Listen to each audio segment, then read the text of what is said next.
Welcome to what I think is episode 4 of The Second Scoop. As people will remember, BPI's podcast, The Scoop, has been around for quite some time. We took a multi-year hiatus because shit got crazy here, but we're back. So this is The Second Scoop with me, Chris McKenzie, and Whitney Reed, industry legend, international superstar. Thanks. All of the above. And our friend Alejandro's behind the camera recording it. So that's it. So this happens to be the beginning of the new year, so we're going to have a quick New Year, New You talk, and we're going to kick it right off with a quick topic. So we're going to do 4 tips, 2 from me, 2 from Whit, 4 things to help you keep your New Year's resolution. Whit, you got an idea to start? I would say number 1, have realistic goals. It's a good one. Yep. You don't want to say that you're going to go to the gym 7 days a week and spend 3 hours a day in the gym, and after week 1 you fail, then you give up on everything. Yeah. The one thing I think helps people, my number 1 is create a plan, whether it be a supplement plan or a diet plan or a gym plan, something realistic. But once you put it on paper and kind of detail it, it's easier to not just hold yourself accountable, but to have belief in what you're doing. And don't forget, like, New Year's resolution weight loss is a slow process. So you don't want to say, hey, I want to lose 10 pounds, and at the end of week 1, you haven't lost any. If you have a nice plan, you can say, but I did my cardio, or I didn't eat the junk food, so I'm on track and I can keep going. So that would be number 2 in our tips. All right, I'll go with, this is something that I think everybody knows, but planning your meals ahead of time. And if you're able to cook a couple of meals on Sunday, that will last you Monday, Tuesday, do it again on Wednesday. I think that's the best way to get ahead, because if you're rushing and you don't have food, you're going to stop and go back to what you were used to before. Right now, with all the great companies that are selling prepackaged meals, there's a lot. I think there's a lot of opportunities there. Sweet. Well, look, one thread that you've heard consistent was planning your meals, planning your workouts, planning your duration. So that's a little bit more strategic. My final tip will be something tactical. One thing I think helps people not just lose weight, but get in shape, is at the end of every workout, find some exercise that really gets your heart rate up and leaves you gassed in a short period of time. A great example is burpees. I don't particularly love burpees, but we all know that if you do 5, 10, 15 burpees, when you get up, you're sucking wind, your heart's thumping hard, and you've kind of like kicked your metabolic engine into another gear. I think doing that with every workout is a great way to not just burn more calories while you're in the gym, but get your metabolism running, so throughout the day you're burning more. Yeah, I would say I hate doing kettlebell swings, but when I was doing those on a regular basis at the end of every single workout, I got in the best shape I'd ever been. Right, so I would say things I like for that, I like a Jacob's ladder, which is a piece of cardio equipment not every gym has. Kettlebell swings, I mentioned burpees, not my favorite. Pushing or pulling a sled. Yeah, those are the main ones, or just running sprints. Yeah, or dude. Yeah. You go out and sprint 40 yards, wait 10 seconds, and do that 4 or 5 times. You're gonna get in shape. Yeah, your heart rate will be way up. I would like to add, I like the workouts that you used to do at the end, where you would just throw 3 random exercises in together. Remember when you did it to De Niro and the other guys, and you had them bench pressing, then straight to tricep push downs, and then something else, and they were dying. So. Yeah, those kids. Hey, where have those guys been? I don't know. All right. Staying kind of on topic, but moving forward.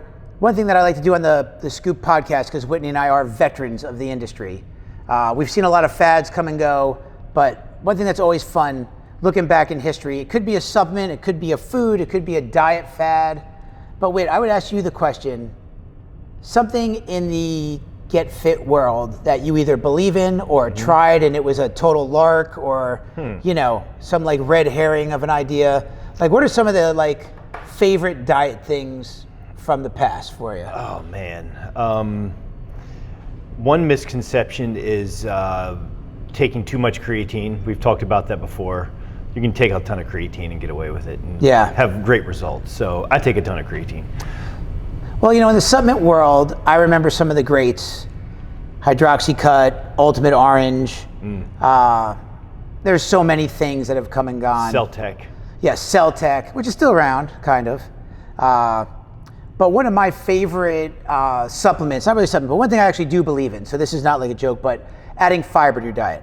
I personally use like a flaxseed and chia seed mix that I get on Amazon for like $9. Again, we're not plugging BPI shit here, so we're not going to say, oh, our products are the best, but like adding fiber, and I'll tell you exactly how I do it. When I have my protein shake in the morning, which is 2 scoops of protein, I put a teaspoon of fiber in there, and then at night, whatever I'm eating, be it a yogurt or anything, sometimes I'll even put in my coffee and stir it around, but that might not be for everybody, but I'll have another serving then, and I think that works awesome. But on that note, let's go down memory lane. How you started working out in high school? Yes. Graduated high school in 90. I graduated in 98. 98. What was the first supplement you ever took that you had crazy belief in? Like a branded supplement, not just like creatine. Muscle Tech. Muscle Muscle Tech was the first one. Oh, dude, yeah. So in the 90s, you were right there with the Greg Kovacs. Yep. Era. All of the ads in the Muscle Mag. Muscle Mag specifically had 30, pages in a row of Muscle Tech, and it was if you were to combine your Cell Tech and your Muscle Tech, and they had this really cool workout that was, I forget who did it, but it was an all-day arm workout. Oh yeah, And then you would take the Cell Tech all through the workout and get a crazy pump, and it was supposed to add 1 inch to your arms, and I believed it. I swore it was going to work. Swore it. I mean, I remember, when we did our roadshow with Jay, he said the first thing he ever bought was like the weight gainer from Weider. Right. And he made a funny joke, like he went home and mixed it up and went to bed and thought he was just going to wake up in the morning like ready to rock. So yeah, there's a lot of craziness. I think, one thing in the industry that I've seen, and you just mentioned it, with fitness influencers having come on, and there's so much content about how to get your bench up, how to get bigger arms, how to do this. One thing that's kind of fallen off is the supplement brands, like you said, used to have to be the ones to put the workouts and the contents out there. And now you don't need that so much because people are probably following a Greg Doucette or a Mark Bell or somebody like that. Right. And you just kind of give them the supplement guidance. But the one thing I would come back to, and it's a strength of BPIs, and I encourage everybody, whether it's new year, new you, or just how to live your life, really take a holistic approach to your fitness. Are you eating right? Are your supplements right? Is your workouts right for what you want to be doing? There is some level where any exercise is the right exercise, but if you want to get stronger, it's a lot different than if you want to get leaner. And if you don't know what to do, I would encourage people, look at our website. We have, like 20 pages worth of blogs with workouts, diet plans, keto advice. It's all there, and even though going to like a company's website isn't like what you do anymore, our website's been around for 20 years. So it's been around, there's a lot of valuable information there, and there's a lot of different people that have put those workouts together that have been very successful in our industry. So it's a lot of great knowledge there. And I was actually just talking to my the guy that was cutting my hair. He's from Colombia. He's been here for 4 years, and he was telling me that this year, for his New Year's resolution, he's going to start working out. All right. And he asked me if I knew who Anatoly was. Anatoly's the guy that wears the janitor suit outfit. Yeah. And he says, what do you think about if I buy his program and I do that? I've never worked out before. I want to buy his program because I think it'll work. And I said, I'm sure it will work. I'm sure he's got a great workout program that you can buy, but just go to the gym and do something. I mean, just start. Is his program to just wait till someone lifts something and then sneak up on him and be funny? And lift heavier. I don't know. I don't know what his plan would be. I follow so much, and I would not have thought that Anatoly would have a workout plan. Right. Because literally he just waits for someone to do deadlifts and then surprises them that he can deadlift it too. He's got the mop, yeah. So he's got his whole plan.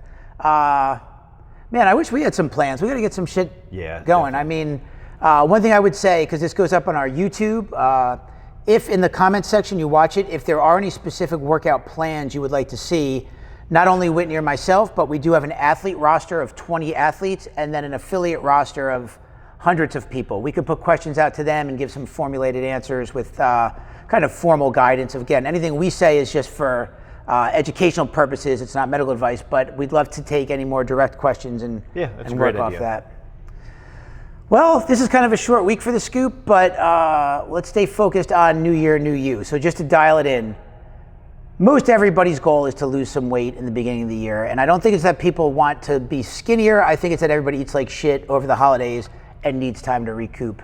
And your workout is an ebb and flow. So I would say focus on some extra cardio, and then supplement-wise, get a good protein powder. And you could use interchangeably a pre-workout or a diet product because the metabolic energy from both is pretty similar. Yep. And of course, what would be the third supplement you drop in there? Creatine. Yep. Everyone needs to be on creatine. So if you're looking for 3 things, those are them. And 2 of those 3 are on sale on our website right now. So, so go there and grab it. Alejandro, anything else? You want to come and say hi? Come on, step in for a minute so people know the team. The man behind the camera, right here. All right, if anybody needs social media advice in South Florida, he's maxed out in clients, so don't call him. Yep, don't call me. He's too busy. I won't be available. But that's us. All right, guys, thank you very much.